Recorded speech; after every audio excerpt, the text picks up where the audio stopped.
Welcome to the Terrible Podcast with your hosts from SteelersDepot.com, where you can find all your latest and greatest Steelers news.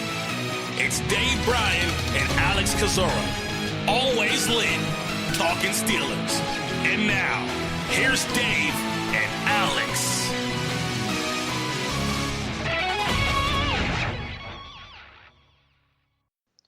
Welcome to Terrible Podcast, Season 10, Episode 3. He's Dave Bryan, Alex Kozora, SteelersDepot.com. Dave, football's back, Hall of Fame game last night. Denver won on the last-second catch, and we got so much to talk about today. I got a cover. to start the preseason. You bet on the Hall of Fame game? I'd bet on two ants fighting if right. if I could. But yeah, it's a disease, if you will. But look, football is back. Obviously, it got sloppy real quick. The quarterback play wasn't obviously fantastic. There were some drops, there were some muff punts, and all the things that you hoping that you don't see as a Steelers fan in this first preseason game, which is 1 week from today. So Tampa Bay, one week from today here. So yeah, all is getting about right with the world again. It is, and it's getting to be a busy time with the world in terms of the transactions the Steelers have made lately. Obviously, the deeper you get in the camp, the more contact practices you have, the more injuries you have, the more roster moves that requires. And I think we should just cover all the ones that have happened. Obviously, if you listen to the training camp special edition of the podcast, you've probably heard those. But for everyone who doesn't listen to every single episode, isn't able to catch them, let's just go through the most recent ones. Steelers, they waived, injured the NFI cornerback Alexander Myers, who's an undrafted rookie free agent. Unfortunately, never got to practice with the team, has some sort of illness, so hope he's okay. Signed wide receiver Brandon Riley. They signed cornerback Derek Thomas yesterday, number 33, very tall, lanky corner out of Baylor. And they waived injured Herb Waters, who suffered a shoulder injury. And am I missing anything else, Dave? I feel like I'm missing something. I think that's right there. With Alexander Myers, he did. He cleared waivers and went to the non-football illness list. Reverted back to there. So we'll see what happens with him. You know, if the illness isn't, whatever it is, if it isn't serious and they like him, they'll probably keep him on IR at a split salary. For the remainder of the season. Although if the injury or if the illness is more serious and they just don't see a future with him, then they could always go ahead and release him with an injury settlement here within this next week here. So we'll wait and see what happens there. Herb Waters, you were kind of high on Herb Waters, weren't you? Yeah, I was intrigued by just the backstory and some of the athleticism, but fortunately, he's done for the year. Yeah, we're not going to see him. He suffered a shoulder injury in the Wednesday practice, and it was severe enough that he wasn't going to see anytime soon. So they waived him injured. He should clear waivers today, and then revert to the Steelers injured reserve list as well too, and then be on a split salary. We'll have to see whether or not they decide to keep him around or not. So it's kind of hard to judge once these guys revert whether or not the Steelers work out a injury settlement with them or not. I'm not even going to speculate with whether or not this shoulder injury is going to need surgery or not. And really, there's no use to really talking too much more about these moves other than talking about the actual players that they sign.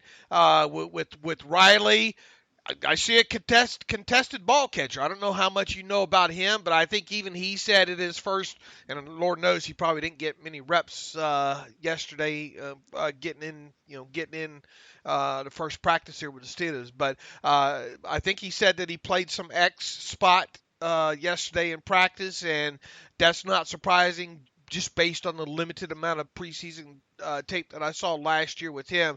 But the biggest thing that stuck out to me in the tape that I've watched on him is his ability to make contested catches. So, we'll see how much playing time he's able to get moving forward.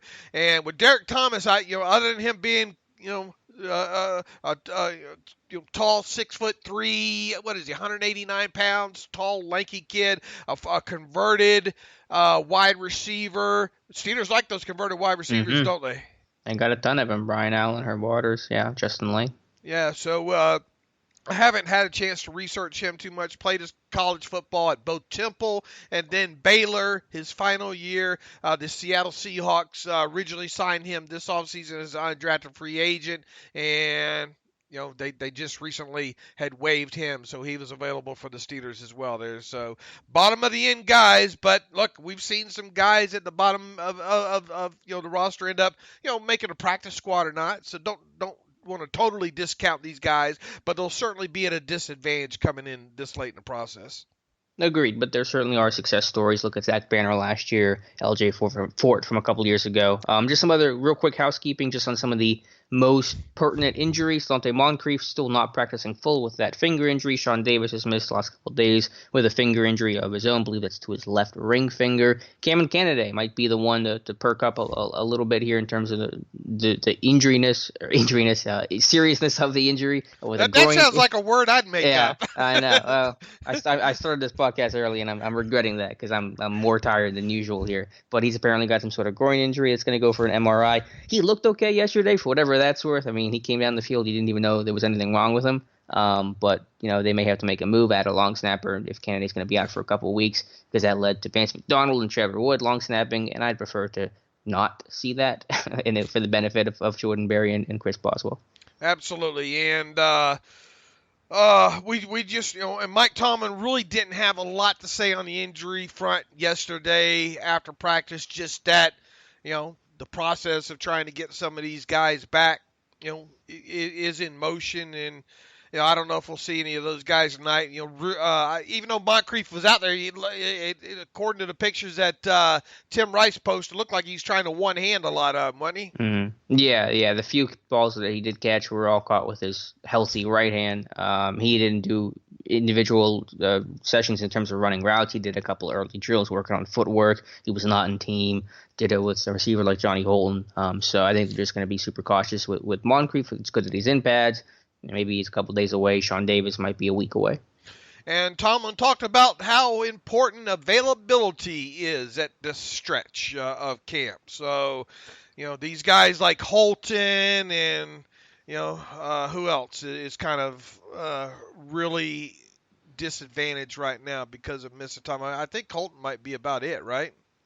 In terms of the young guys, JT Jones missed first day yesterday. Fred Johnson missed his first day yesterday. PJ Locke missed his first day yesterday. So we'll see on those guys. But yeah, there aren't now. The Waters has been waived. Myers has been waived. There aren't any super young guys that have missed a ton of time aside from Johnny Holton.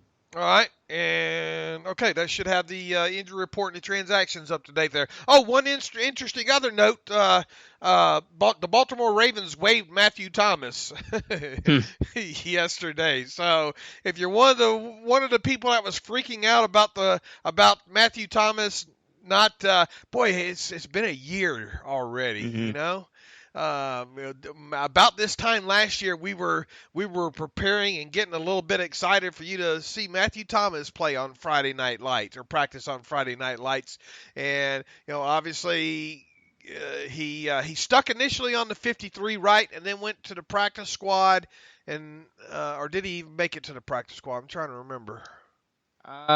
He made about through the first 6 weeks of the season. I don't remember if he was. I don't remember. I think he was given the opportunity to be on the practice squad and chose Baltimore. I was up with the futures contract after the year. I can't quite remember how that went, but it was a fall. I mean, the guy had a lot of hype this time a year ago. He did look good, but I think there was probably a above the neck issue with him and the consistency there, and how he struggled on special teams. And sometimes talent can't win out. Yep, athleticism will only take you so far, right? Mm-hmm, exactly. Sticking with camp, just to kind of give an overall view, again, because we know not every single person listens to every special edition of the podcast, just some overall thoughts since the last time we talked on the podcast for the regular show. Again, I think it's more of the same. There's nothing been super standoutish about the last couple of days, but Deante continues to do well. Got a lot of work with the first team the last couple of practices because at the time that obviously Watt's out, Chick missed a day the other day, Dupree missed yesterday's practice, so Deante getting some work, valuable reps with the ones. I think Gerald Hawkins has struggled a lot. It's a guy that doesn't look healthy or super, super rusty, so his spot he's very much on the outside looking in right now. That really needs a good turnaround. And while I think Rudolph still has the better camp of Dobbs. I wrote an article today saying that this battle is still far from being over. If I was to say since the last time that we had a regular podcast show, which would have been, I guess we would have recorded that Monday night, right, for Tuesday. Yeah. Name me the 10. Name me your top 10 impressive players in camp so far since we last talked. Well, it's only been 2 practices since we last talked, so I mean, there's not a whole lot there. I don't have a list. I mean, I can give you the names I've talked about throughout. Daney obviously going to be, I think, at the top of the list. Cam Sutton, I think, is having the best camp he's had. I'm going to try to make a list of guys I think that are having the best camp I've ever seen from them that are, not just rookies, or obviously not rookies, but sophomores, like guys that have been in the league for a couple of years. So Cam Sutton would definitely be one of them. Deontay Spencer continues to flash. Maybe a little bit quieter. I don't know exactly if I put him on that list. Wow, that's a good question though. Feiler. Yeah, I think Feiler is a sneaky candidate. He's just been solid, consistent, the power that he shows. He rarely loses a rep, and if he does, it's usually not, looking ugly. Someone that we winning late in the rep against him. Christian Scott Williamson, I think, has done well. I've been impressed. Having that big catch yesterday, I thought really kind of showed the first signs of being a receiving threat and a vertical threat, not just a check down guy or a conventional blocker. I'm gonna grab my pearls here for just a moment. Would you put Artie Burns on the list? Definitely, yeah, absolutely. He's been having an Artie Burns-like camp. I'm not going to pretend it's different than what he's done before. I said it before camp. He's always had good camps. The dude's doing well. Had a great breakup on Juju down the right sideline in yesterday's practice. So yeah, Burns, Bush, like I said, has done well. You could really put any of the defensive linemen in there. I think Hargrave has played very well the last couple of practices. BJ Finney, I thought, is having one of his better camps. So I don't know how many names we're up to at this point. I'm sure I'm missing somebody and just trying to do this on the fly there. But I think Adene's obviously still going to be at the top of everybody's list. When you go to tonight's the Friday Night Lights practice, and hopefully a lot of people listening can make that out. The best, a couple good things, at least on my end, from Friday Night Lights practice is the Sirius crew, Pat Kerwin and Jim Miller, get out there, and throughout today they will have gathered interviews with quite a few players. They usually do a great job with the interviews. Kevin Colbert, and we'll see if they get to talk to Tomlin or not. And they usually have Art Rooney the second on, and a couple of Ben will probably be on tonight's show as well too.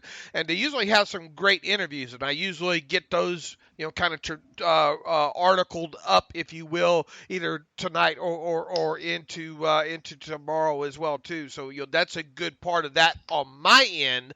Now tell me maybe some of the vantage points or some of the things that you get to see on Friday Night Lights that you don't normally get to see at St. Vincent College that you like.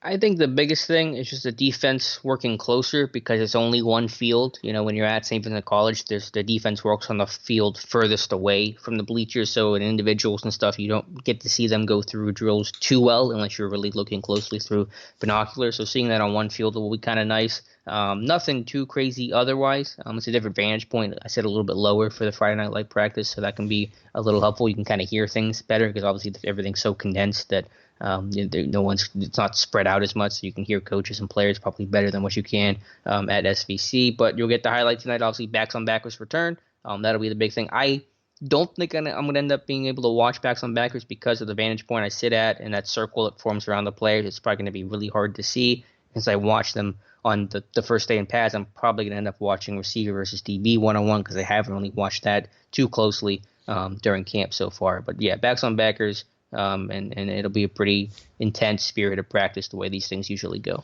We need us a drone, don't we? I think Tomlin would disagree with that assessment. They shoot that thing out of the sky. Yeah, for sure. It wouldn't get clearance from the Latrobe. The Arnold Palmer Regional Airport would be unhappy with you. Yeah, the Latrobe International Airport. They do have an airport. I know. Airport, yeah, Spirit Airlines. I know. Even Spirit flies into there too. That's interesting. I didn't know that until recently, but I do now. It just makes you wonder how many people actually I didn't realize. I mean, I knew Latrobe's a great destination for training camp, obviously, but Hmm. what else is there in Latrobe? That's about it. We got an airport. It's a small town. It's a 2 stoplight town. But there's some areas around there. It's a really nice place. It's a very pretty area. In that kind of Greensburgish. They got a amusement park half hour away. So I guess people come out there. Good stuff to do. All right, and David O will be out there with you tonight, and I think Tim Rice will be out there Hmm. with you as well too. So lot of good stuff coming on the Twitter machine tonight from you.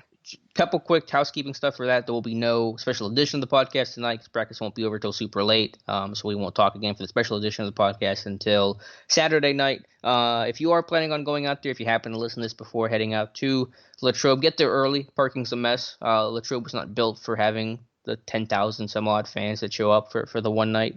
Tickets are $5, so make sure you have a little money for that. And I think they have fireworks after, so if you want to stick around for fireworks, they do have a little fireworks show typically.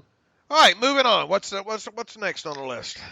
Well, I think there's a lot of quotes. Colbert's talked a lot in the media the last couple of days, and Randy Feetner spoke with the media. You have the quotes probably better than I do because I'm always playing catch-up with that stuff. So let's start with Randy Feetner talking about kind of the run-pass balance, one of our favorite topics, I guess, in a way, but certainly one that I think we have a different stance on than maybe the average Steelers fan in terms of the importance of balance and how balanced the Steelers are, but Feetner did address that issue. Yeah, Feetner was asked in an interview with the Trib, I believe yesterday or the day before, and talking about would he like to be more balanced this year than he was last year run pass, and obviously he's going to say yes. You know, you want to try to be probably as more balanced as you possibly can.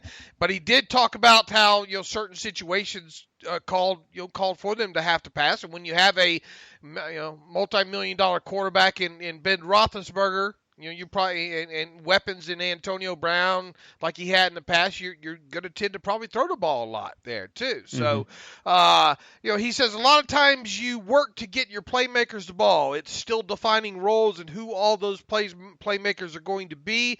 If you're just going from last season alone, James would be at the top of some of those lists, so you better get him the ball.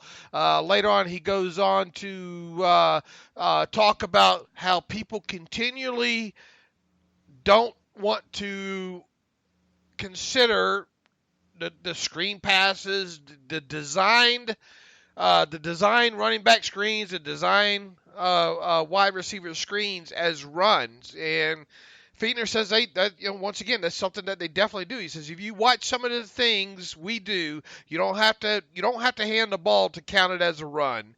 If we throw the ball that's on the line of scrimmage, that's a run. I don't care if it's forward or backwards. It's a run in our game, and it doesn't matter what anybody thinks. Listen. And he went on to say, not to mention with a $100 million quarterback, we can't be afraid to throw it, and sometimes you have to win it that way. I can and Matthew Marksy at the end of this put, I can only assume that there was a mic drop after that one there. But listen, this is going to be constantly a battle, with us, but. You know what we need to do probably here before the start of the season, if we can, maybe have one or two of those great analytics guys on, like Josh Hermeyer, I'm sure you follow him. Yeah, I don't. The name's not coming to mind. Those guys have got some great data on why teams should really throw all the time, and why run pass balance isn't really necessary there. Look, you need to run at times, especially at end of game times, to kind of milk the clock, if you will, and you're not going to continue to throw down the field when you had the lead with 7 minutes left, and you're trying to run out the clock, and nor are you every play going to run a screenplay to a running back or screenplay to a wide receiver. There are instances where you want to be able to run the ball and run it well. And I think start a game isn't bad sometimes in those situations. Obviously, late game situations aren't that bad. And goal line, your short yardage situations, you want to be able to run the football as well, too. But I just think too much emphasis at times. Now, do we want it probably a little bit more balanced than yet last year? Yeah, and I think it's a good sign if it moves that other direction too, because it probably means they were winning a little bit later in games, But I think people make you know what you do? You run and pass enough either way to win. Yep. I mean, we come in on the same side of the coin here. I don't care what you have to do. Run it 50 times, throw it 50 times, as long as you win. And as you said, if this team's going to run more this year, it's probably going to be a product of them just being in situations where they can run more, grinding out the clock, having leads in games, not playing catch up. Maybe they get a couple less situations where they're not running 2-minute quite as much, just based off of the luck of it and the opportunity of it. But yeah, I mean, I consider those screens and RPOs and just real quick stuff to be an extension of the run game, just a elongated run game that can be quite frankly more efficient when you have some playmakers, some space guys, some yak guys that his offense is going to have. Then that's using those guys probably more effectively. And for what it's worth, this team in camp, I don't have the numbers charted obviously, but they've run a ton of screens, so that thing's here to stay. And, even at Denver Broncos, I don't know how much of that game you went back and watched in the first half before we did the podcast and all. They were talking about how that offense, that they try to make sure that every play is designed off of a run. The Shanahan boot right. principles. Try to have every play start off of a run option and then be able to build off of it, as a possible play as well too. I get that, but I think even sometimes that can kind of limit you. I think that's one of the things with the Shanahan offense, over the years that a lot of people kind of take issue with there. But you brought up a great point. RPOs they're run pass options, and it's all judged by what you see across from you. So do you want a run against a defense that's saying that you should pass? Yeah. And obviously on an RPO, I mean, it could be a run or a pass. It's out of the offensive coordinator's control, so you can't blame Feiler for that. But they will. But look, it all goes back to success rates as well too. I mean, if it's 1st and 10 and you get a run for 3 yards or less, that's probably one of the most miserable situations an offense can be, right? 2nd and 7 or longer. Or teams that run on 2nd and 10. You're just putting yourself in 3rd and long. Right, or teams that run in on 2nd and 10. Exactly. I mean, yeah, because you are barring a big run, you're putting yourself in a 3rd down situation where your quarterback is probably going to have to throw beyond 5 yards. Mm-hmm. Yeah, I mean, that's just whatever the success rate of 3rd and 7 plus is. It's like, I don't know, 30%. So, yeah, I think we come in. I think most fans understand the way the league's going. I think it's just a small but vocal section that has the old school mentality of you got to run, hey, diddle, road roll up the middle. So, I think the evolution of the league's pretty clear. If you want them to run more, hope for more 4.5-yard carries. Mm-hmm. Yeah. We talked about it. It's not about running more. It's about being more effective when you run the football. That's all that matters. Because if you are running and you're running more effective, you're probably going to tend to run more. And especially if you, and look, one good thing about James Conner that we saw last year, for sure, is he gives you the explosive runs that he provided that offense last year before he went down was spectacular, and that's something we didn't get a lot of out of Le'Veon Bell. And make no mistake about it, Benny Snell's not that guy either. Or at least he coming out of college, he isn't an explosive run guy. He's run you over guy. He is 5 yards a carry guy, but he's not an explosive run guy. And if you, in addition to those explosive runs that Conner had last year, if he can up the successful play rate, another 3-4%. That's exactly where you want to be in that aspect. And I don't want to take anything away from the 900-something yards and the 4-point-whatever yards per carry he had last season, but those are just arbitrary numbers because his run success rate was more towards the middle of the league, and it's got to be better than that. Yeah, we both agree. Be more effective. That's the number one thing here.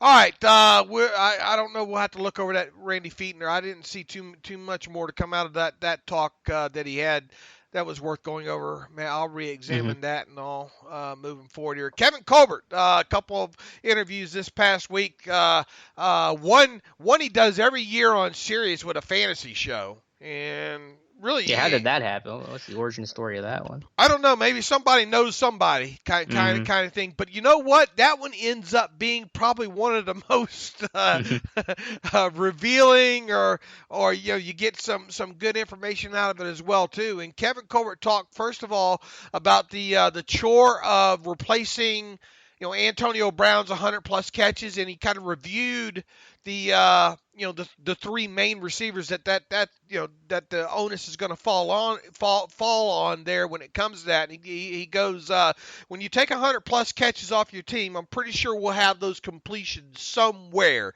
I don't think Ben Roethlisberger will have 100 less completions.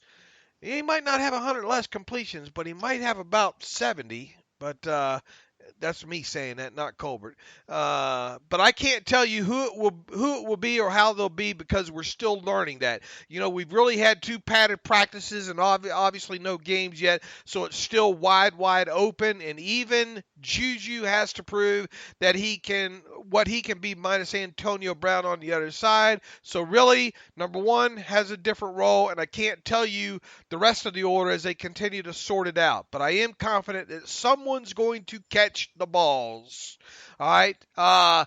Going forward, he kind of quickly recap the 3 top receivers outside of Juju, obviously being Donte Moncrief, James Washington, and Deante Johnson. He started with James Washington. He says James struggled early on, quite honestly, obviously referring to his 2018 rookie season. He dropped some balls. He didn't have his confidence. It was a huge learning experience coming out. He had to play some different positions that he had to play at the college levels. So remember me and you hitting on, boy, this is a right More side. you had that from the beginning. Yeah, right side receiver that played the Z and didn't move around a whole lot. So Kevin Colbert says different positions that he had to play at the college level. Most rookies will go through some type of adjustments. As the season wore on, about the middle of the season, 3/4 of the way through, then he started to find it and he started to make some plays.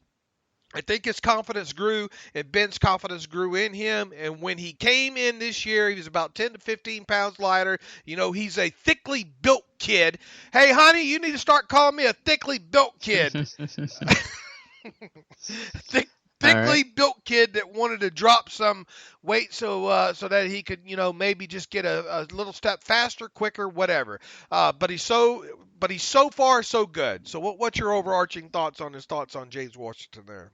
Yeah, I agree. I think Washington's had a fine camp. It may not be super spectacular, but he certainly had his moments. Being able to win vertically, win over the middle of the field, rotating in, getting a good amount of work with the ones. A little bit of rotation is pretty common for the position. Yeah, I mean, he's one of those guys that had that tough rookie year, but that's when you make your mistakes. You kind of learn how to play the position. You're a lot more comfortable, confident. As you said, I think the real important thing, the flexibility he has more so than last year to move around, play different spots. And, I'm sure last year he was thinking so much because everything was so new to him. Playing NFL coverages, a lot more complex, seeing a lot more press coverage. He didn't get at Oklahoma State, obviously moving around, having to line up in different spots that were just foreign to him. So there were so many new elements to the NFL last year that he had to endure that it was just hard to focus on playing and catching the ball. So I think this year you'll certainly see a different version of that, a guy that's not thinking anymore, and that should allow him to really play to his true talent. Has there been one thing? We're 6 practices in right now, and I know it's hard to go back from year to year and remember how was this guy last year. But has there been one thing that does stick out about him? I mean, even if it's just body type or quickness, or is there one thing that sticks out about him maybe this year during camp as opposed to last year at camp? Well, his camp last year overall was pretty good. I don't want to pretend like he had a really bad camp and he has a good camp this year and to put it in those binary terms. I think he's off to a better start this year than last year, and that's pretty obvious and expected. But the first 5 or 6 practices last year, I thought he was pretty quiet. He struggled to make some contested and some more difficult catches. This year to start, he's done that. I think he's made some of those more contested and more difficult catches in traffic. So that's been one minor difference. Does he look a little different?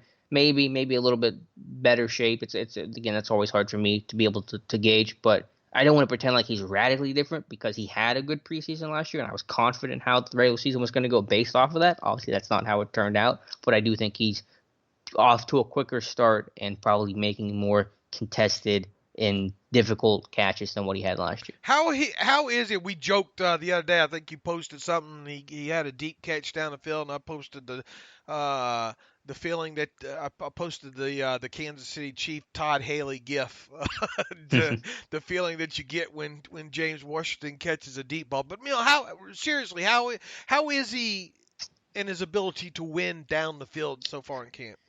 Yeah, obviously he's not going to be a burner. I was talking with somebody about Deante Spencer, and we were talking about how they win vertically in different ways. Spencer's just a pure speed guy. Well, he'll just outrun you. I think Washington shows more technique because he has to, because he's a 4-5 guy and not a 4-4 kind of guy. But his ability to stem his route, create space, and stack cornerbacks, I think have been impressive. There was one really good rep where he stacked Artie Burns. So I think he's able to know how to win vertically in terms of stacking corners, getting on top of them, and then using his size and physicality to box guys out and make those combative catch situations. So they generally won't be easy for him downfield because he doesn't have that breakaway speed, but I do see some refinement in terms of how he runs his routes vertically and how he is able to get on top of these guys to play to his advantage and use his size to win downfield. He's going to be, in your opinion, the 60% or more a game snap guy Z receiver, right? Yeah, he's the Z receiver. So when they go 11 personnel, he should be the Z. When they go with 2 receiver sets, he probably won't be out there. It'll be Moncrief and Juju. So I don't know where that's going to exactly put his snap count. Probably in the 60 to 70% range. Depending on in the game situations where you might have to run more, sure. more three right. wide. Right, and then there will still be some rotation because assuming guys like Eli, make the team, Deante Johnson, those guys are going to play to some extent. Fair assessment, I believe, what you put there. That's what I do. All right. How has he been in kind of the stock block drills? He's looked fine. I mean, they've only done it once or twice, and sometimes I'm paying attention to other drills. But he's obviously got the size and I think the desire to block, so I don't see that hindering him too much. I mean, he may not be the best blocker in the world, but I think he's going to be okay. All right, now Colbert talked about Deante Johnson, the rookie out of Toledo, next. Now, my reading isn't great, but even so, try to parse these comments as best as you possibly can. Deante's kind of like James was last year. He's finding himself early on. He's a younger player, a junior eligible coming out, whereas James was a senior. Most times those kids have a little longer learning curve because we're getting them for their senior year. So he'll have to continue to grow physically, but early on, you do see the same type of quickness and quick hands that we saw in college. And I think he'll be able to contribute, and in what form and how much, only time will tell. Who am I to disagree with Colbert on that? Yeah, I think it was a little quiet to start. I think it's gotten a little bit better for him. I mean, the things I did like about Johnson more so than Washington was seeing a lot more press coverage and being a lot more versatile. So maybe that kind of balances out with him being a little bit younger in terms of experience, being a junior versus Washington being a senior. But I think there certainly are things on Johnson's side that's going to help accelerate his career. Like I said yesterday on the special edition of the podcast, I'm not expecting him to have a Juju type rookie year, but certainly better than what James Washington did his rookie year. So I think you may not feel Johnson making a big impact on this offense or a bigger impact on this offense till later in the year. And I think strength is still going to be a big issue for him, working off press coverage, being able to run after the catch, being able to be physical at the catch point downfield and make combative catches. But I think that he's in a decent place right now. A couple of NFL / fantasy analysts that I respect and follow for years. Guys like Greg Rosenthal are super bullish on Johnson. In fact, last night I think Rosenthal tweeted that the Steelers normally don't like to rush their rookies along that quick, but Devin Bush and Deante Johnson are both going to be exceptions to that rule this year. Look, I get the Devin Bush, okay? I mean, he's going to be on that field early and often, and I think that's a given for more than just one reason. I mean, they need a guy like him out there, even if he's doing the wrong things, doing it fast, doing it quicker than the other guy might have some good results, right? I mean, and make no mistake about it, he's probably going to have those moments in at the start of the season, where he's made his mistakes. But I mean, look at Terrell Edmonds last year. Look at T.J. Watt the year before that. I mean, you can go all the way back almost to Ryan Shazier, right? I mean, these guys with pedigree in today's NFL, especially your first round pick, you better get them on the field as quickly as possible. Now, Deante Johnson, especially being a junior and all, I guess what I'm getting at is, and I watched.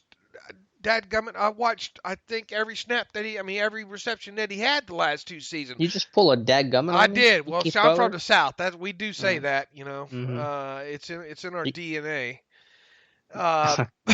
But you gonna have linebackers cover receivers? No, I'm getting that vibe over here. No. All right. Keith Butler did pull out the. What are they gonna do? Fire me? Did he say that? Yeah, yesterday. He said if they do, I'm gonna go play more golf. All right. Well, a lot of Steeler fans are getting your clubs. Yeah, Keith Butler. polish them. They want them clubs polished off there. All right, but back to this. I guess what I'm getting at. And I'm bullish.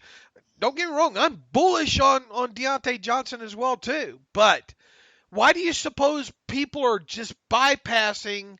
And look, Donte Moncrief, who we're going to talk about here next, isn't going to the Pro Bowl. He's not a top tier. He's not a top 15. Ex receiver in the league, I don't think probably, but I mean he's going to be able to do enough to hold on to that job for a while. Why? I guess what I'm getting at is why are people just overly bullish on Deante Johnson coming in and making this instant impact? I don't know. I mean, I'm not. I would pull back if you're hearing somebody say that Deante Johnson is going to be this great fantasy asset or this highly productive receiver. Certainly, he's going to have a role and he will get playtime. But he's not going to be a 70-catch rookie receiver. I think maybe it's just Moncrief's easy to overlook because he's kind of become a bit of a journeyman. This is his 3rd team in the last 3 years. Obviously, the void of AB, and Johnson probably has the bigger pedigree in the name because he's a draft pick and the shiny new toy. So maybe that's just the reason why. And obviously, Johnson does have some really good college tape. So I couldn't tell you exactly why, but I'm not there with the national media saying that Deante Johnson, he's not going to start, not going to be a week 1 starter, and his role will probably ideally have to increase over the course of the season. I mean, he's a 10-snap a game guy to start off with, barring injury, you would think, right?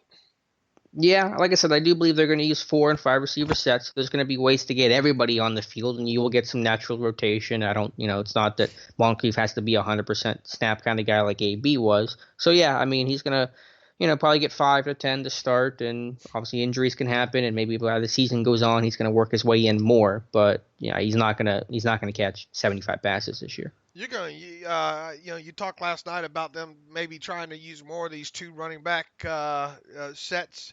You want to run like a 44 personnel grouping, don't you? I mean, 45. There's no such thing. You want 13 guys on the field, don't you? Think they can win that way? hey, I'm all for it. You can sneak them in. To replace AB, you have to do a lot of things differently. You have to be very creative with your personnel groupings, the guys that you use, the formations, the schemes that you call. So I think you really have to kind of dig deep to try to replace that stuff. So it's not doing just one thing. It's doing a little bit of everything. 4 receiver sets, 5 receiver sets, pony backfield, splitting Vance out. The list goes on and on. So I think that just based off what I've seen and kind of knowing how difficult it's going to be to replace AB, you got to be creative in trying to do that. And I think that's one way that they're going to be creative in trying to replicate some of that passing offense.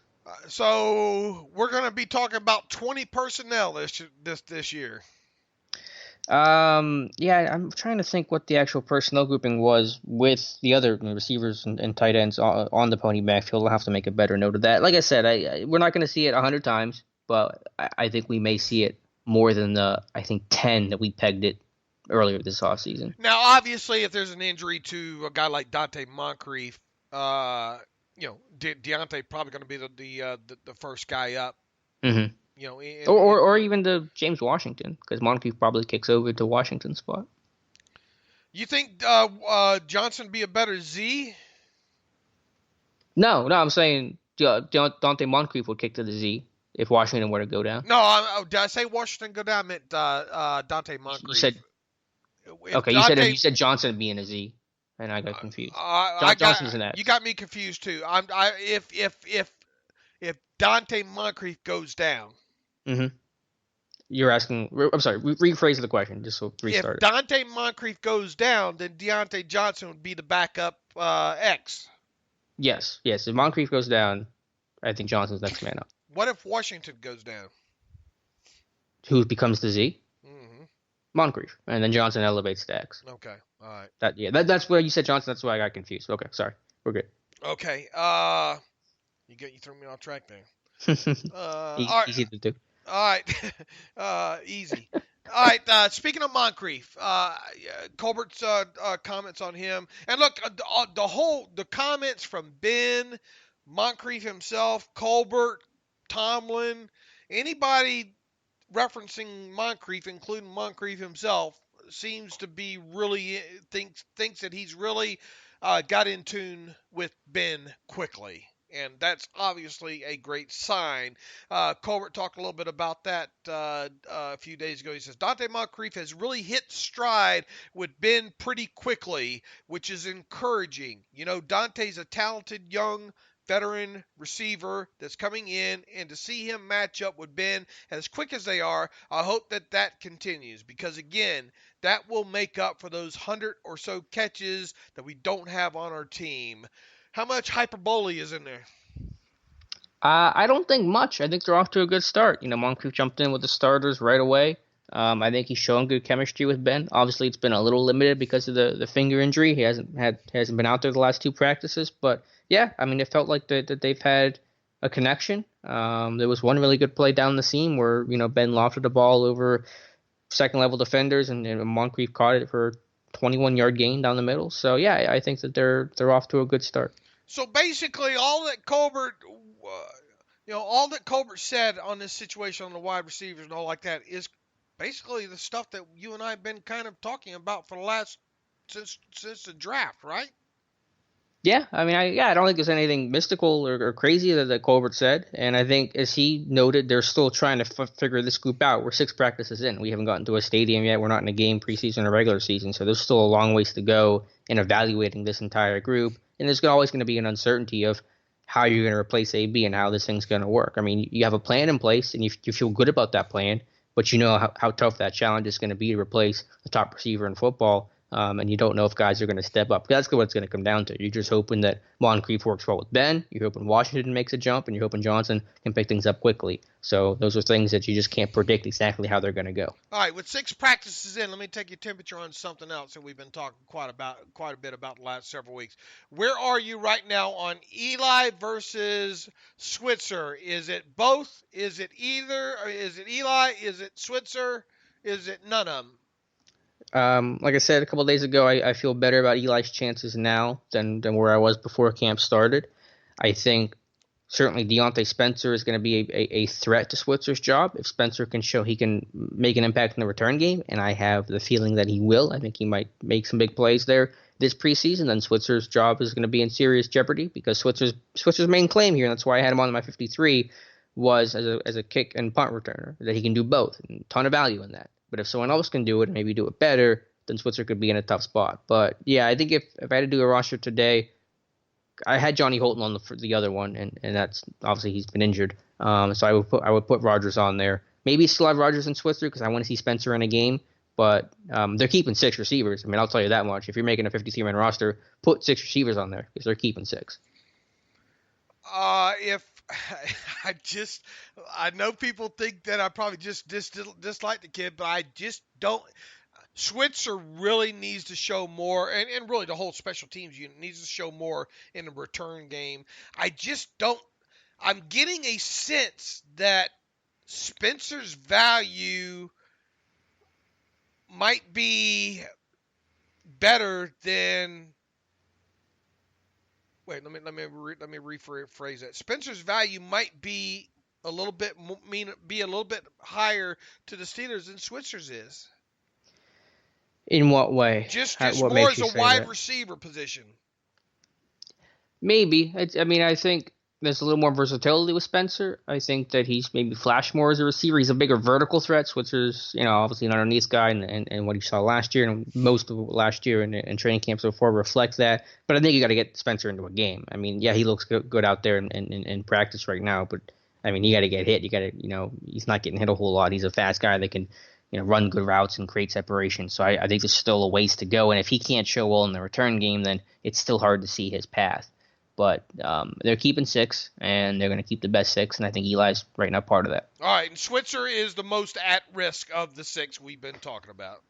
Yeah, I think I would switch that. Not that the Eli spot's locked up and guaranteed, but just the way he's running over Switzer for the most part, a better receiver, I think, overall than Switzer is. It would just, if they cut Switzer, fine, I mean, I'll live, but it would be frustrating to have another new kick returner, because you talk about why this kick return game has been bad, and it's been bad, and I've been clear about that even as much as I hashtag Danny Smith forever. I was really hoping this would be the year where they would have some consistency in that area and have the same kick returner for the first time. Do you remember the stat I gave you on this about the last time the Steelers had the same kick returner in back-to-back years?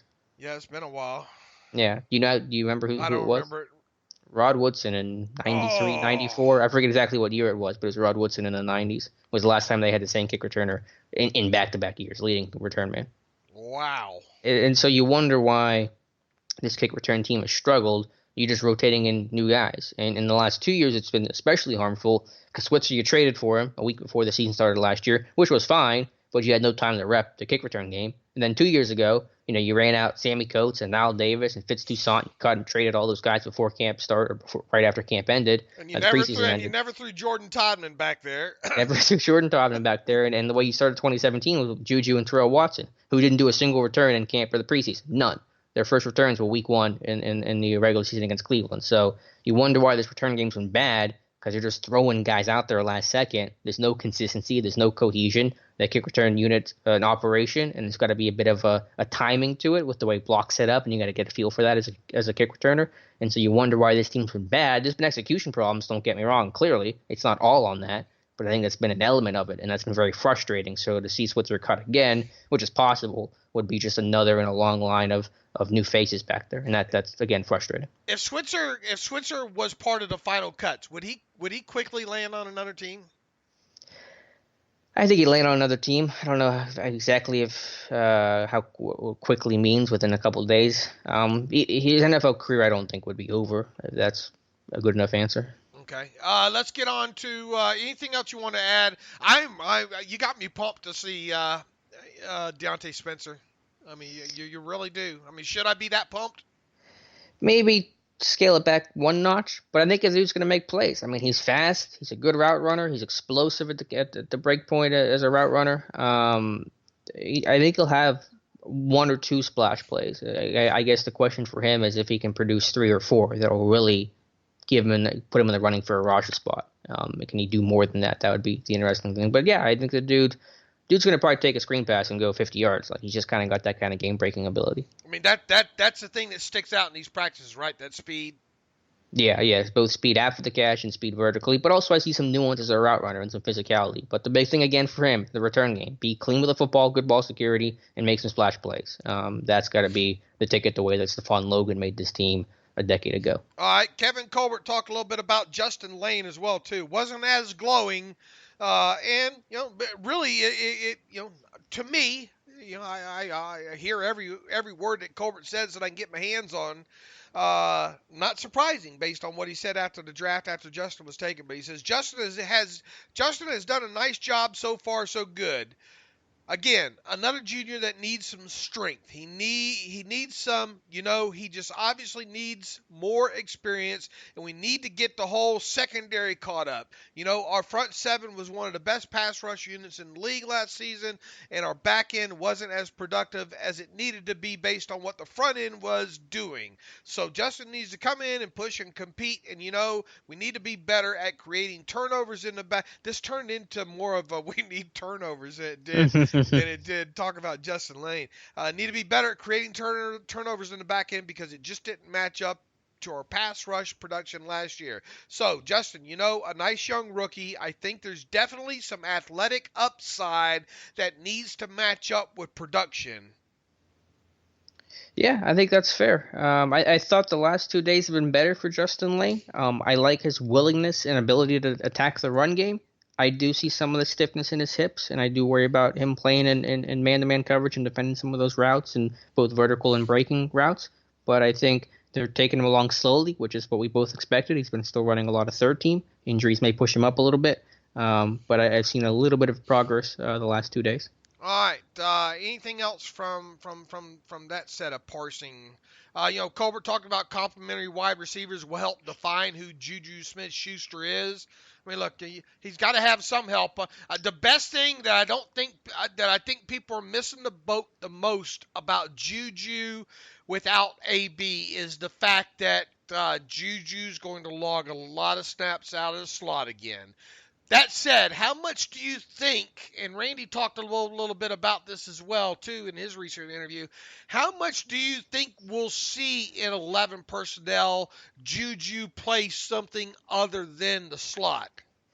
A little bit, because, like I said, you do want to get guys like an Eli Rogers involved. Potentially a Ryan Switzer if he makes the team. Maybe even a little Deante Johnson. I think he's played slot before. He's played primarily the X, but you could, you want to move these guys around, train them at different spots. So, yeah, I mean, I don't know the percent. It may be 15, 20%. Obviously, Juju in the slot is where he does his best work, and that's where you can help reduce some of the bracket press coverage that he's going to see the way he would on the outside as a Z receiver. But yeah, I mean, you will see it. Juju's not going to be an exclusive slot receiver. And to his credit, last year, he really improved, I thought, on the outside. His route running, his separation. I thought he really improved as an outside receiver. And you can make maybe some bigger plays at that position, too, in the route tree. So you will see it. I don't want to pretend like he's just a slot guy. I think that's just where he's going to fit best, both the chemistry he has with Ben and shaking some of those shadowy corners and bracket coverages. So roughly 15% out of 11 personnel, assuming team's healthy,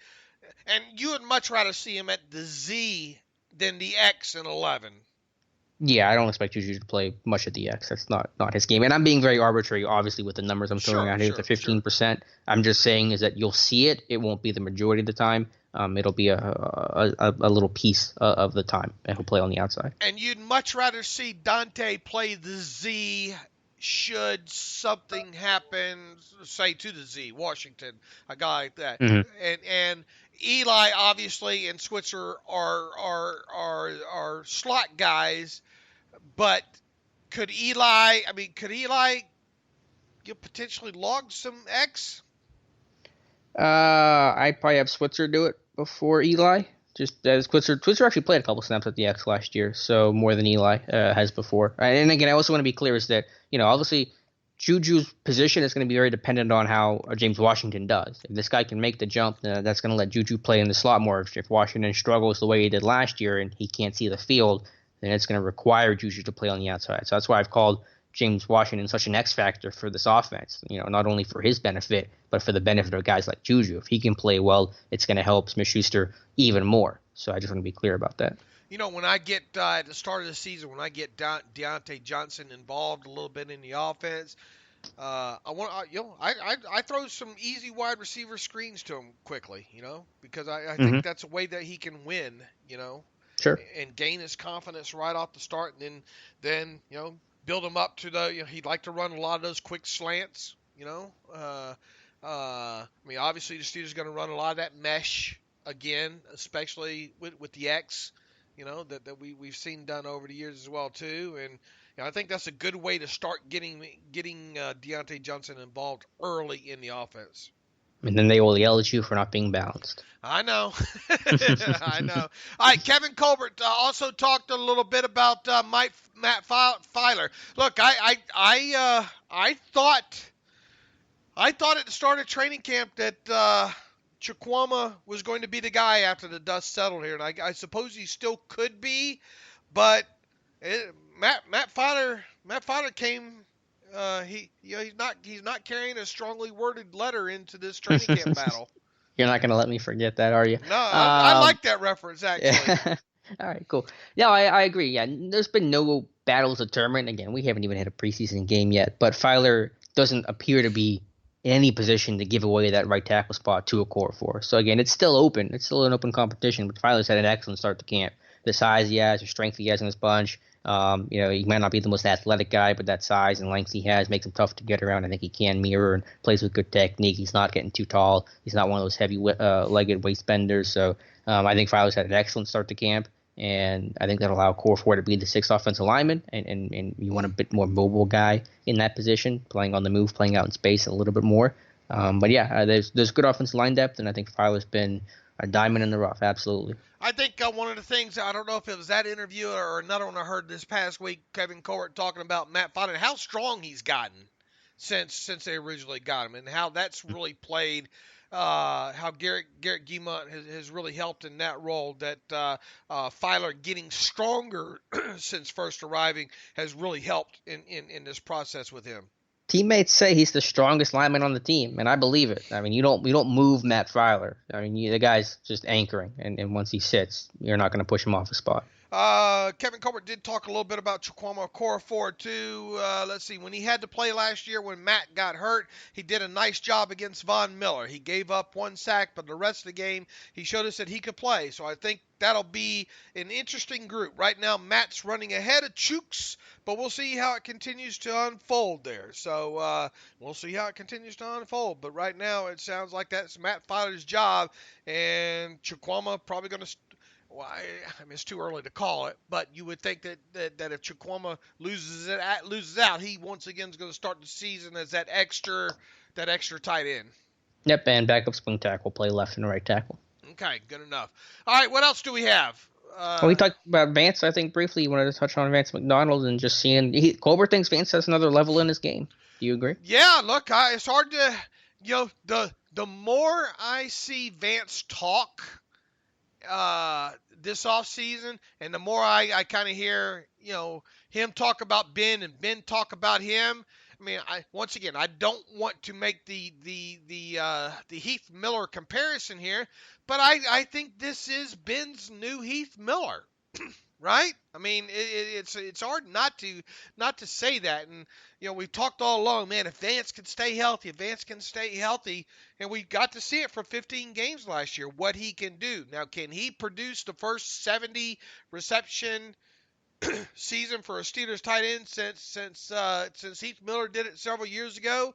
I think now in this offense they're going to need that to help replace some of those receptions that went out the door with AB. And boy, Kevin Colbert singing his praises. He says if you look at the number wise, if you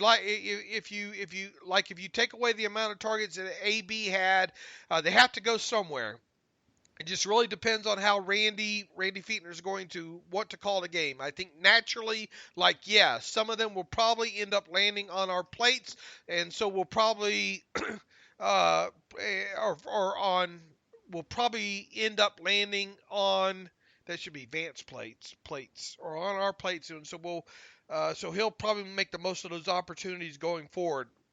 He goes on to say, I think Vance, he did take a step last year when he was asked about if he thinks Vance McDonald will take the next step as a Steelers tight end. He says, his first year he had some health issues. The contributions weren't as significant as you thought they would be. Then as he continued into his offseason, and last year he was a big part, and I know that Ben and he have a good connection. So I think Vance does have another level, and I think, again, somebody's catching those balls. It won't just be the receivers. It'll be somebody, and I think Vance is very capable, and I do think that he has another level that we may get to see it this year.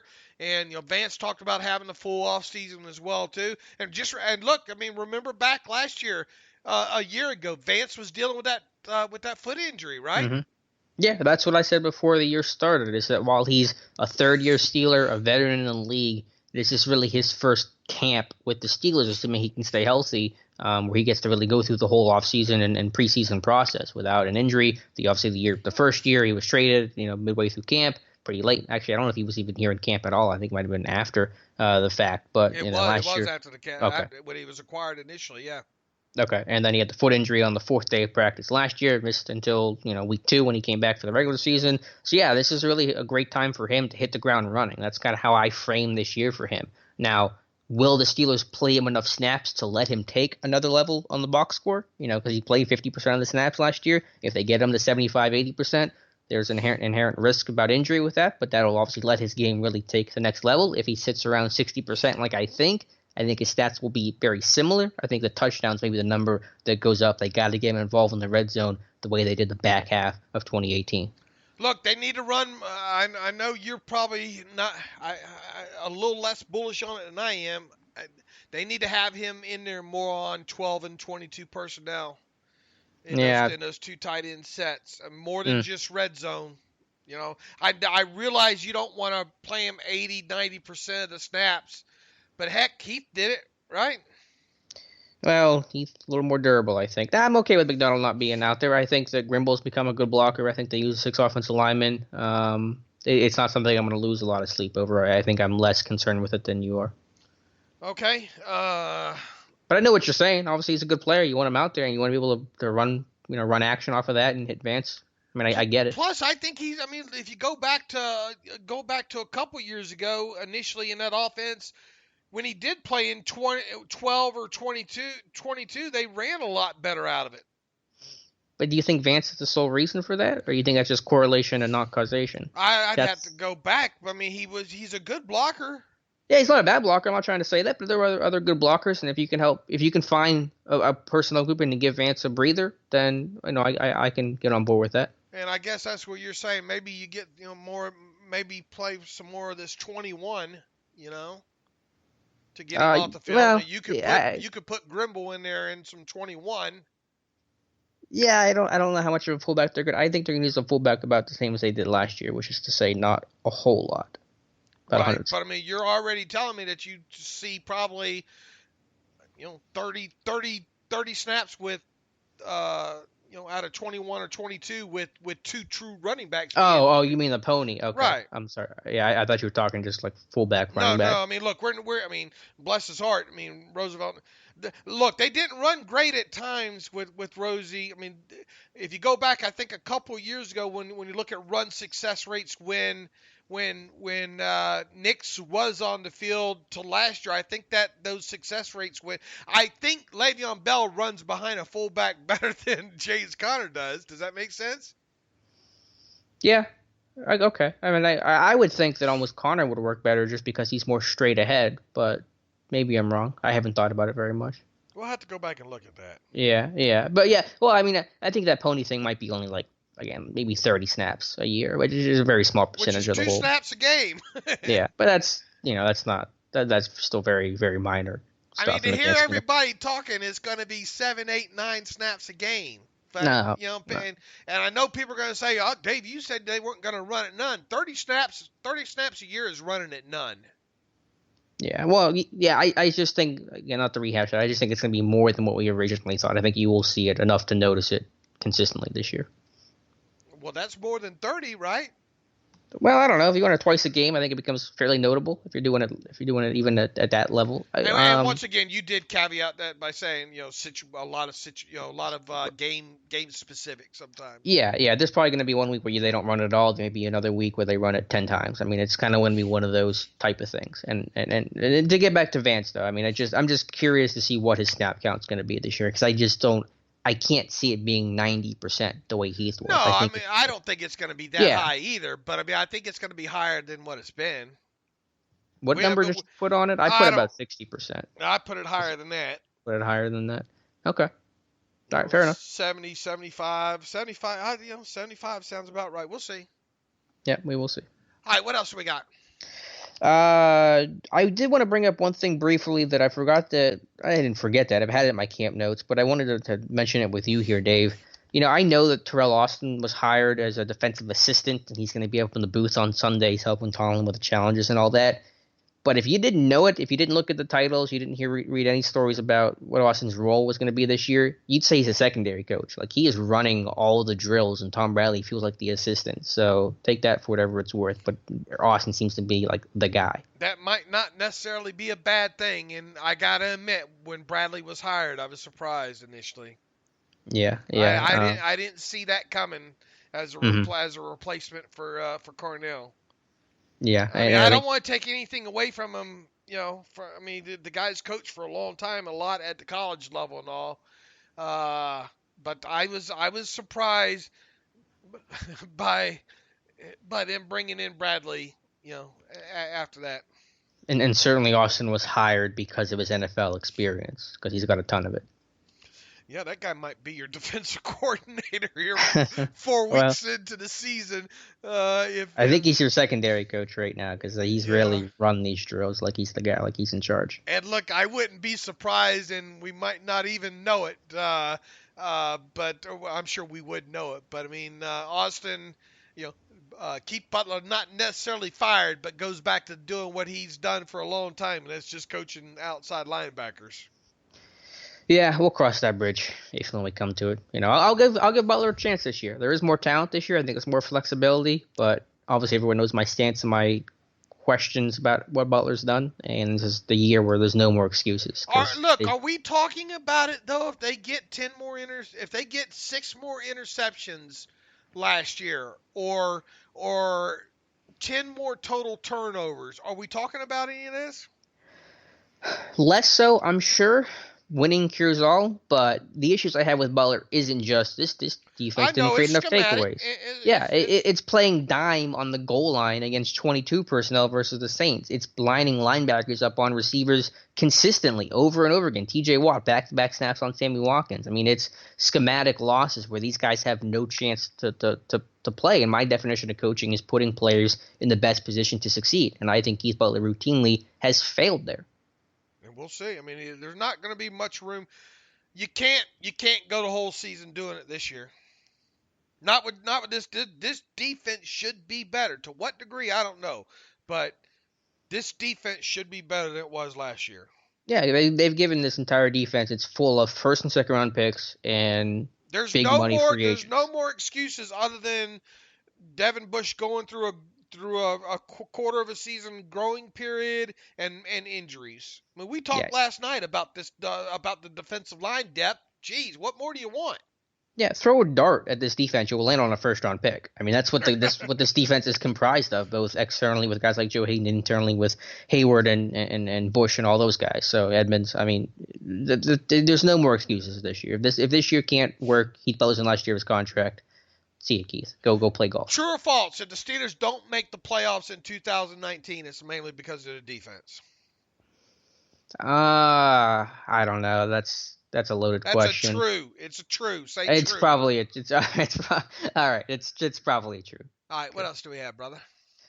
You wanted to talk briefly, and we're going to probably delve into this a lot more later on. I haven't even done really any research on it, but we've talked about 2 positions this team could look at adding to during August. Kevin Colbert's very active this time of year. Tight end and safety. You wanted to talk about safety and just some of the qualities in the safety, and I guess any potential player they could acquire of what the Steelers look for when making those types of moves. Yeah, what do you and I usually run to first and foremost? A pre-draft visitor list from previous years there. I think if you do that, especially at the safety position, you think, well, that didn't work out too well.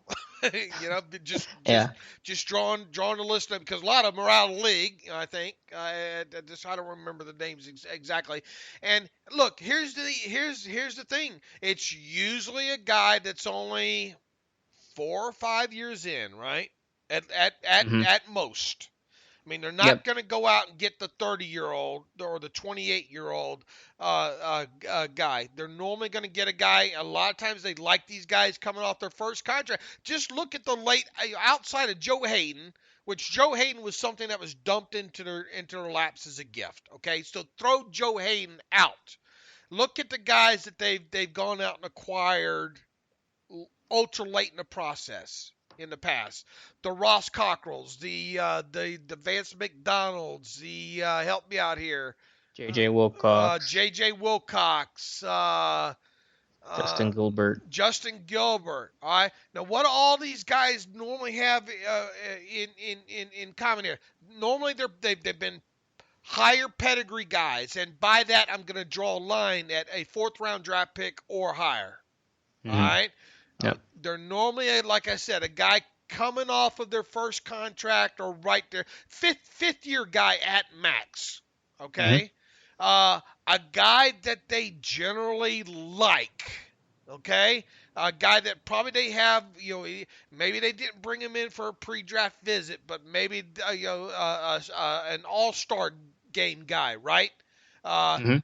Generally, because pedigree, fourth round pick alone, that kid probably normally went to the combine anyway. So that's pretty much a given there. But all you start those are usually the prerequisites to a type of guy that we could be looking at. Not a guy that's going to cost $3 million either. Yeah, cheap. All right, That's the way so to do it. I, you peel back all those layers of that onion, there's not much left on the inside there. Now, what about a guy like who's the guy in Green Bay going through the problems right now? Josh Jones. Jones. Yeah, thought about him. Pre-draft visitor. I'm just looking over some of the lists from past years now. I don't know his story super well. I know it hasn't been a great start to his Packers career, so that could be a name. I like them. I like them coming out. I really thought they had serious interest in him. Isn't he the one that's kind of not happy right now because they supposedly taking him from safety to more of a linebacker role? Yeah, I think. I forget his story super well, but I don't know if Green Bay's interested in dealing him just because he's unhappy. I don't know what his roster spot is going to be like. And they just threw him out of practice the other day because he got in a fight or something, I Oh, think. dang. I didn't see that. He's not in the best standing with the Packers right now. Mm-hmm. So Okay, that makes sense. I think of all. You just looked at the past pre-draft visitors, right, from the past couple of years. Yeah, I'm just floating through it quickly. And here's the other thing that I did as part of that exercise yesterday. Just go back and look at the safeties drafted in the first 4 rounds of the last 4 years. Mm-hmm. That's a good point. Yeah, there's not a lot. Obi Melifano. He's with the Patriots right now. Is that a guy that you would consider?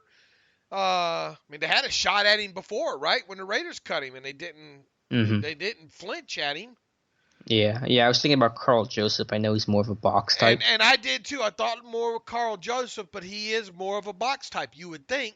Yeah, and ideally you're looking for more of a free safety, but a post safety, right? A guy that can... but Marcus Allen's not like top depth. You could make a case. Let's get some more better depth at strong safety. I don't know. I'm just throwing names out there. They were all over Carl Joseph that year, especially at their pro day. There was enough. I think I put Carl Joseph in my first round of my mock draft that year, and I think didn't Carl Joseph go a little bit higher? Yeah, he went like 10 spots higher than Pittsburgh picked or something. Right. So definitely you can see, but he's not that typical what you would think Keith Butler laid out for us the other day. As a third safety, right? Right. I'm looking at just Jaron Kearse from Minnesota, maybe. I didn't love his tape coming out of Clemson. I don't know. I'll have to go. I'll make a list at some point, but that's the pedigree. The things we talked about, those are usually the qualifications for players that they trade for. If they add a guy, it's going to be a guy that we're going to look back and say, you remember, Alex, we were talking about, they like, blah, blah, blah, blah, blah, that kind of stuff, right? Mm-hmm. Yeah, generally. Okay, what else do we have? You ready to get through, it didn't look like we were going to, we did a good Seinfeld episode today, right? Talked about nothing, didn't we? Yeah. Well, let's get to some reader emails and talk about something. All right. Bryce writes in. Hey, guys, it's Bryce. Love the daily camp updates. Here are my 2 questions for Alex. Alex, how does James Conner look so far at camp? Seems things have been a little quiet on his front. Number 2, if Donte Moncrief doesn't start in the first preseason game, then who would you say is the top X receiver based on their camp performances to date? Thanks, guys. Connor's been quiet, yeah, but they've held him out most team sessions. They don't want him getting hurt. They know what they have in James Conner. You got a long look at guys like Jalen Samuels, his sophomore year, Benny Snell, and Trey Edmonds, and Malik Williams, Ralph Webb, Trayvon McMillan. So you want to get looks at those guys. So it's been quiet for Connor, but not to be alarmed for any reason at all. He wasn't even backs on backers. I think they're just being very smart with him. And then, as we mentioned earlier, I think Deante Johnson's your backup X receiver as it stands today. All right, Matthew Musselin writes in. David Alex, love the podcast. Great work this preseason as always. Thank you, Matthew. Is the 2020 offseason shaping up to be a huge one for the Steelers D. The Steelers may have a starting outside linebacker, Dupree, starting safety Davis, and starting nose tackle Hargrave heading to unrestricted free agency. If Hayden doesn't get done, you could add starting cornerback to that list as well. Also, this year and last, the Steelers have had huge unused cap dollars due to Bell's holdout and Brown's dead money cap hit. How will getting this dead money back affect their stance this season with the extension, if at all? I'm not sure I understand how will it getting their stance this season with the extension. Look, don't look at cap dollars spent as being cap dollars back. If that makes sense. Now, obviously, the Bell situation was unique because you spent as if you were going to have that, and then you got it. I guess you say, what it did is all this stuff does is prevent a little less cap massaging, is what it does. Mm-hmm. It prevents the team is going to do what they're going to need to do in the fashion in which they have done it in the past in order to field the team that they think they can win a Super Bowl every year. Does that make sense, Alex? You lost me a little bit, but I get the idea. Yeah. They're going to restructure enough contracts to do whatever they feel they're going to have to do, and they're going, hopefully they don't have to restructure the amount of contracts that they've had to do in the past. You might re-sign one more player maybe than you normally did, but it's thinking about getting this cap money back versus, because look, they're never going to be big players in free agency and loans. Colbert's around, right? They're not going to be that high dollar kind of, go after the star and win the bidding war type of team. So people need to get away from, because of this cap dollars, then how will affect this kind of stance, because it's not going to change how this team does business, if that makes sense. Yeah. I don't expect any radical changes on that front. About him saying in the 2020 offseason shaping up, look, you hope there's a very good chance Dupree and Davis, and I guess even Hargrave, could be gone. But, you're going to have drafts every year. We hope Ola can be that guy to take over for Dupree. Keep your fingers crossed that that's going to be the case. As far as the starting free safety goes, that's probably going to be the position. If you don't, if you lose him, you're going to probably need a new post safety. Free safety type. So that's going to be high on the list in next year's draft, and hopefully you get a guy that can hit the ground running and get in there sooner rather than later. And as far as Hargrave goes, that's going to be a bit of a blow. But once again, non-every down defensive tackle types like Hargrave can be gotten in that third or fourth round. Yeah, it's just hard to find a guy with a combination of skills that Hargrave has, and again, it would really, really suck to lose him. So yeah, it could be a big offseason. Absolutely.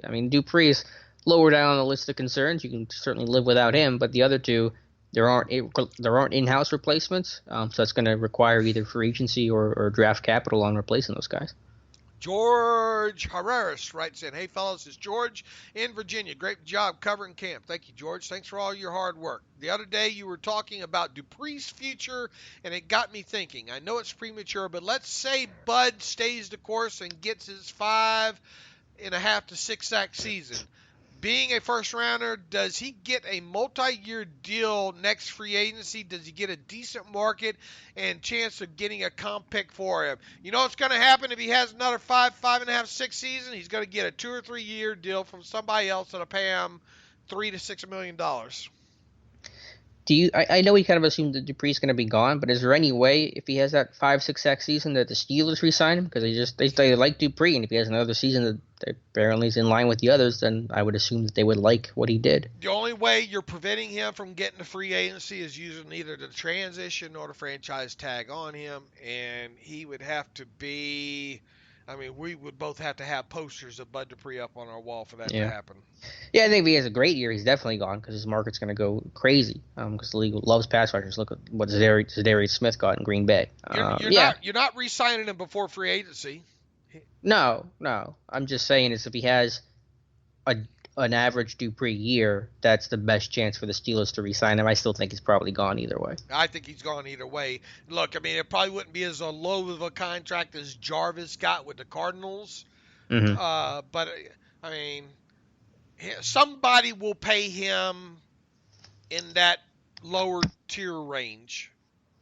If he stays healthy and he has 5.5 to 6 sacks and he's decent against the run, somebody's going to pay him.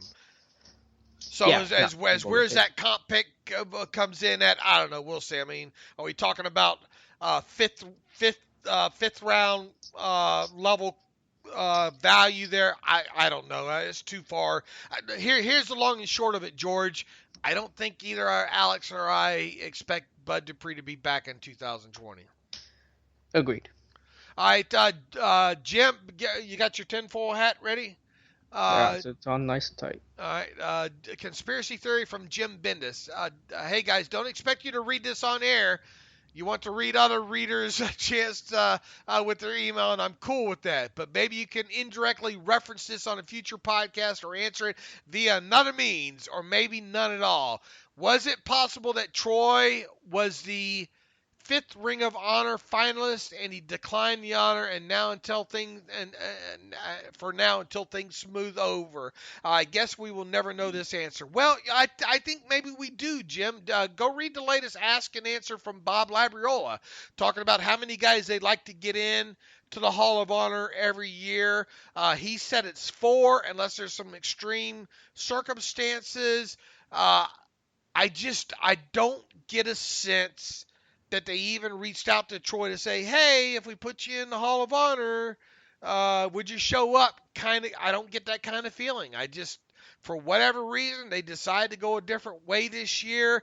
Did them, knowing that they probably don't have a great relationship with Troy and them right now, play a role? I don't think so. And look, I don't care what any of you say, and I don't care what Alex says. It was wrong not to put him in this go-ahead, regardless of what you think him being able to show up or not. I don't care if you're standing there with egg on your face saying, well, we put him in and he didn't show up, so we'll wait until he does. You know what, Alex, and you will realize this as you get older. Oh, my. Let me pull up my old man shorts. Yeah. Look, life moves at you very fast, man. Life can change in an instant. Here today, gone tomorrow. Type things. You have to live in the now. And I'm not just shaking my fist at the Steelers either. I'm shaking my fist a little bit at Troy Polamalu too. Okay. Sure. Troy is mad at the way he got handled at the end of his career. He didn't want to be forced into retirement. He wanted the Steelers to cut him outright and let him go off to Tennessee to play with Dick LeBeau to see how that would have turned out. Okay, I get it. The man Troy, and there are a lot of people from that defense that worship the ground that Dick LeBeau walks on to this day, and with good reason. Okay, and he was. Do you think the Steelers treated him wrong? Yeah, I don't think they handled it properly. I understand why Troy was mad. As much as it would have hurt, we lived through Franco Harris. We lived through Mike Webster. We lived through Rod Woodson. It's painful to see your Steelers stars in their career in another jersey, and especially if it goes wrong. And you definitely don't like. I mean, you don't like to see it go right. Rod Woodson, right? I mean, yep. Kind of thing there. But it happens. It's part of the business. And sure, there's probably some aspects of this thing that we still don't know. But Troy needs to get over it. To me, at this point now, and Troy just really doesn't come off as a guy that would hold a grudge like that long. Yeah, but I think he just takes it personally, and I understand that. I do understand that. And The two sides need to patch this thing up. But if it doesn't get patched up, the Steelers don't need to hold him out of the Hall of Honor until it is patched up. Well, I mean, the idea is you hope that it can be patched up. I understand what you're saying, but I'll frame it this way: I know this is speculation. If the Steelers had inducted Troy into the Hall of Honor this year, do you think he would have shown up? Probably not, but at least they look at like the bigger guy in the situation. I know. I'm just asking. Do you think he would have shown up? I don't think he would have shown up either. And I think that's a decision he would have regretted for the rest of his life. And I think that you save Troy from himself in that sense by not putting him in because you know he's going to regret it, and you don't want him to feel like that. And that's why I wouldn't put him in. What if something happens to Troy? Okay. I know. All right. And the year after they put him in the Hall of Honor, then it looks like you're doing it after the fact. It looks bad, it smells bad, everything's bad about it, I think. Like I said, if you induct Troy, he doesn't get in, both sides are going to regret it, and I don't think you want to put yourself in that situation. I disagree. I think you put him in and say, well, he's in. I mean, look, it is about the player, it's about the relationship, I guess, too, but it's more about the symbolism of what it is, I think. Well, it's a moment you want to celebrate with the player, and that's why you would wait. It's a Hall of Honor. It's not Canton, so it's not the end of the world. Right, but it's still pretty big. It's become a pretty big deal now. Sure, but it's not having any sort of big impact on anything. Again, I'm fine with waiting, but I know that you don't, and we'll have to agree to disagree. Okay. Joshua Sippis writes, before the regular season starts, I was wondering if Steelers Depot has been given press credentials to the Steelers time and press conferences. No, we have not, because we haven't applied. Mm-hmm. We probably won't. And we probably won't. They don't want us. Josh, the media, the rest of the media does not want anybody from Steelers Depot in that room. True, Alex? We have a relationship with some media types, but there are certainly some media types that are not writing us any Christmas cards. Right, because we do their job better than them. Yeah, but we have applied. We've done some training camp stuff in the past, so that's potential for the future. And then also we've gone to the Senior Bowl. We may expand some of the stuff there. So we've done some stuff with credentialed media before, and continue to look at doing stuff like that.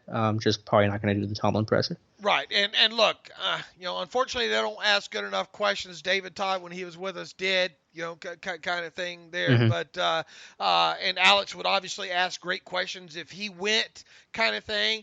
But is it worth the trade-off of not having Alex, back on the other side of the computer? I mean, and as far as having the press credentials and being at practice during the season, you can't report on it anyway. Mm-hmm. Yeah.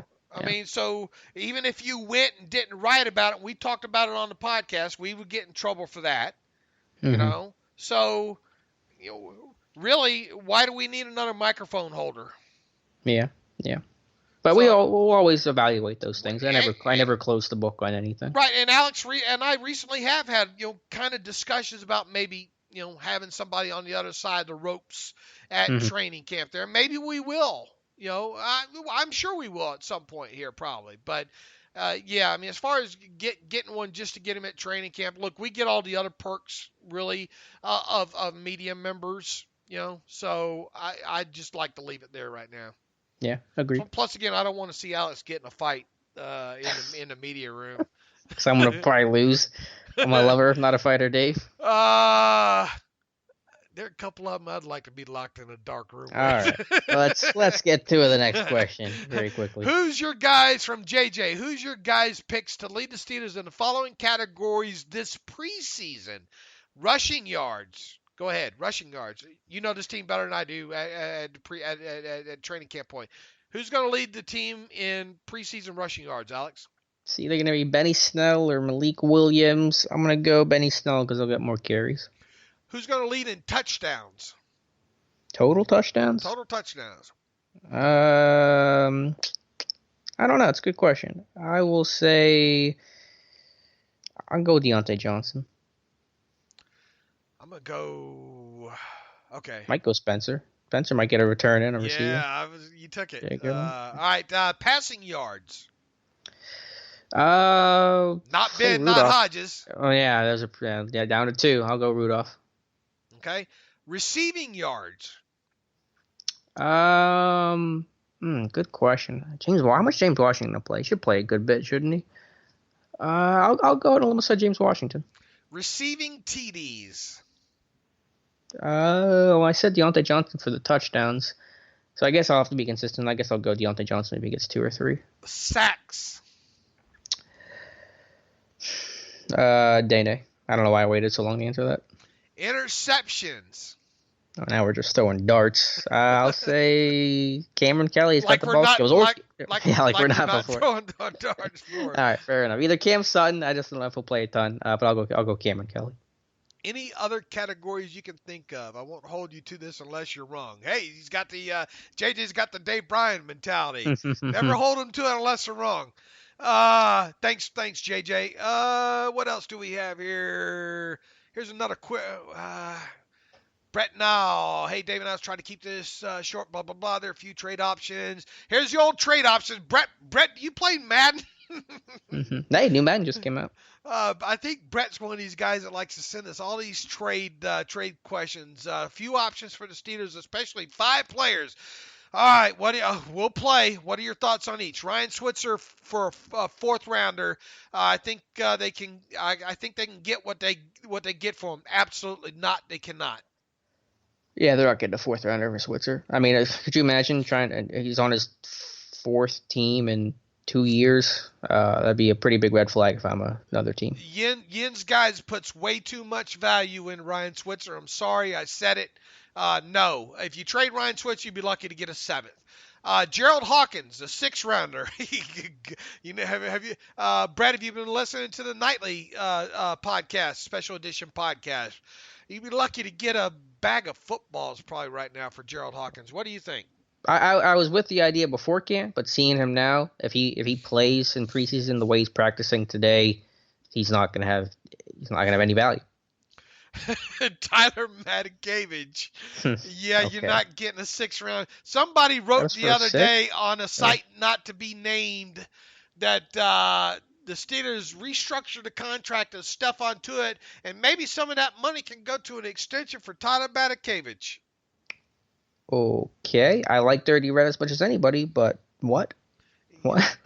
What? And you're not trading them. Nobody's going to give you a 6th rounder. I know we talk about not talking about speaking in absolutes, but I'm fairly comfortable with that one. Yeah, me too. Josh Dobbs, 4th rounder. Good luck with that. I mean, am I going to say that it's impossible for him to be traded? No, for a 4th rounder, probably not. A 6th or 7th, potentially, if he plays well in the preseason. I think it's going to be unlikely that they make a move at quarterback. But if of all the names that have been suggested so far, Dobbs and maybe Switzer, not for a 4th, but perhaps a 7th, are the 2 that seem at least theoretically the most possible. Cam Sutton, a 5th rounder. Nah, they're not trading Sutton. I don't want to trade Sutton. No, I don't want to trade. Look, you guys got to get away from. They have all this abundance at this position. They should trade for this. That's not how this works. It's like the old Geico or whatever. That's not how any of this works. Are there any names in the roster that you think? I know that you want to get in games and watch these guys. We're a ways away, but any names that you think actually could be trade candidates? Any names that pop up that you could say, yeah, maybe they flip them for a 6th or a 7th at the end of camp? Jordan Berry or Ian Berryman. Yeah, there you go. Yeah, the old Brad Wing. I'm not going to go past any of that. I mean, No. Why would you want to deal one of your offensive linemen too? You know, I mean, guy goes down, you'd be screaming to have him back. Well, I guess the idea is, can you keep them all? Is the question. You know, you just may run out of about a numbers game where you're saying, okay, Zach Banner, maybe yeah. I don't know. Can you get a 7th rounder for him? Yeah. You know, it's one of those. It's all going to be for either a 6th or 7th rounder too. Sure. Yeah, I think that's the max. I mean, and Eli Rogers, if he were to lose out on a spot hypothetically, could you maybe for a 7th? Maybe. Probably not. I'm convincing myself. Yeah, maybe a 6th or a 7th once again. Yeah, I just think every team has good receivers. I would hate to get rid of Eli Rogers in lieu of Ryan Switzer. I'll tell you that. Okay, fair enough. So, Brett, email me back. Let me know if you play Madden. Let's see. Let's do one more. All right. How about from a first-time email or long-time listener? Having too many good offensive linemen is a blessing until they all stay healthy. When you have to get down to the 53 roster and practice squad, assuming they stay healthy, who would be the best return on what you would estimate the compensation for to be leaving starters out of the equation? That's another trade question there. Zach Banner. Yeah, I would have said Hawkins before camp unless he really turns things around. Banner is really the only name you could even point to, but I'll say Zach Banner. All right, that's got it. We turned what looked into and I got a couple more questions as well too. We'll have to hit these on our next show. All right. That's fine. In the meantime, you can follow me on Twitter at Steelers Depot. You can follow Alex on Twitter at Alex_Kozora. Make sure you follow Alex tonight when he's at Friday Night Lights too. And make sure you follow Tim Rice and David O and all those guys are going to be doing a great job out there at Friday Night Lights. I can't wait. I mean, I'm geeked. Like I said, we'll all be posting the serious interviews up there as well too, as I get those transcribed and articles worked around them as well too. You can follow like I said, Alex on Twitter at Alex_Kozora. Follow the show at Terrible Podcast. Email the show, theterriblepodcast@gmail.com. If you like what we do and have done and are doing and will continue to do and you want to donate to the cause, now's the time to do it. And look, all we're really asking for is everyone on the podcast to donate $25 in a calendar year. If everybody who listens to the podcast donated $25 per PayPal per year, we would probably be able to add somebody behind the ropes and all like that. So think about that. I mean, $25 a year, that's $2 a month, right? We'll lower the amount for everybody. $24. This one-time deal, $24 a year.